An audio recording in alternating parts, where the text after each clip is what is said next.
Pemerintah Selandia merespon ancaman kelompok kriminal bersenjata atau KKB yang akan menembak pilot Susi Air yang merupakan warga negaranya, yaitu Kapten Philip Martens. Ancaman itu disampaikan KKB dalam sebuah video yang mereka rilis. Juru bicara Kementerian Luar Negeri atau Kemenlu Selandia Baru mengatakan telah mengetahui keberadaan foto dan video yang beredar. Melalui email pada Sabtu 27 Mei 2023 waktu setempat, juru bicara tersebut menyampaikan telah melakukan semua hal guna upaya untuk mengamankan resolusi damai dan pembebasan Martens dengan aman.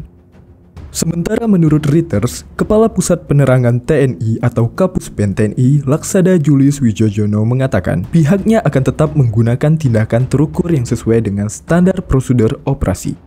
Di sisi lain, belum ada tanggapan dari Kemenlu Indonesia atas video Martens tersebut. Diberitakan sebelumnya, KKB merilis video di mana mereka mengancam akan menembak pilot Susi Air asal Selandia Baru tersebut jika negara tidak mematuhi keinginan mereka untuk membicarakan terkait kemerdekaan Papua dalam waktu 2 bulan.